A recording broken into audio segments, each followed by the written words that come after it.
ini Rochina Zaira, Tia Dewi, Arisyati Rahwadani, saya Tesya Utapia, dan juga Ratu Nisha Nabila serta Ria Puspa. Adapun poin-poin pembahasannya yaitu pengertian, gejala klinis, penyebab dan ciri spesifik, serta cara pemeriksaannya. Berikut penjelasannya.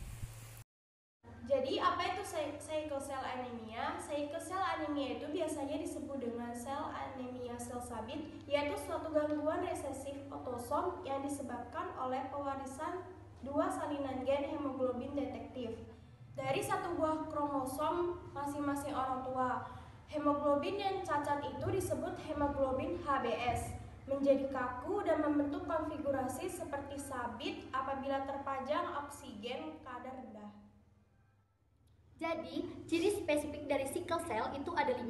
Yang pertama, kulit dan bagian putih mata itu berubah menjadi warna kuning. Yang kedua, demam yang tinggi. Yang ketiga, perut menjadi bengkak. Yang keempat, nyeri hebat pada perut, dada, tulang, atau sendi yang tidak hilang. Dan yang terakhir itu menunjukkan gejala stroke, yaitu kelumpuhan pada setengah badan yang mengakibatkan sulit berjalan, berbicara, atau gangguan penglihatan secara tiba-tiba.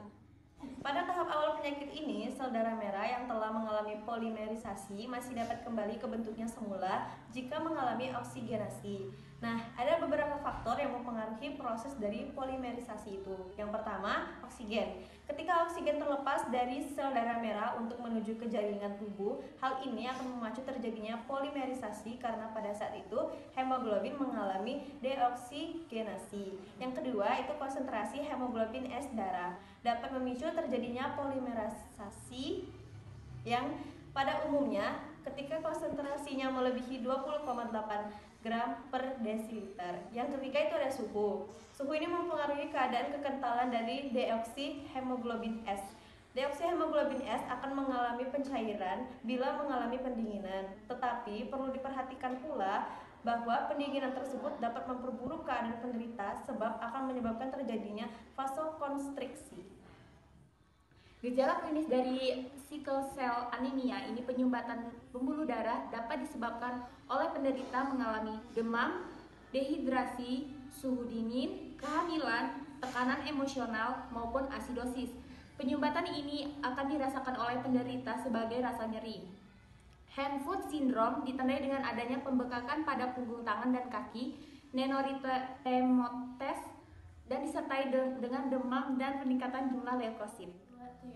Adapun gejala klinis selanjutnya adalah priasmus. Umumnya terjadi pada malam hari ketika tidur karena dehidrasi dan hipoventilasi yang menyebabkan stagnasi aliran darah pada daerah penis. Yang selanjutnya adalah krisis aplastik, yaitu karena penurunan pembentukan sel darah merah yang disertai dengan demam. Selanjutnya adalah penggumpalan darah merah pada limfa yang ditandai dengan turunnya Hb paling tidak menjadi 2 gram per desiliter dan terjadinya splenomegali. Yang terakhir adalah krisis hemolisis adalah karena terlalu pendeknya umur sel darah merah. Cara pengobatan itu ada transfusi darah, bertujuan untuk menambahkan jumlah hemoglobin normal dalam darah sehingga dapat mencegah proses polimerisasi. Bila penderita kerap kali mengalami krisis, terutama vasoklosi, maka perlu dilakukan dalam jangka panjang.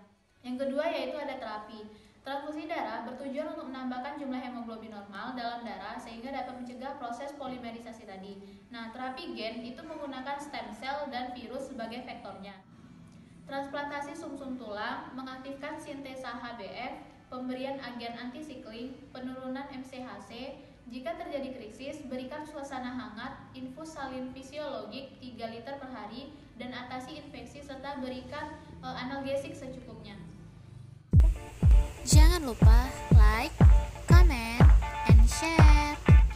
Jadi sekian dari kami, semoga bermanfaat. Mohon maaf jika terdapat kesalahan kata dan kami tutup dengan Wassalamualaikum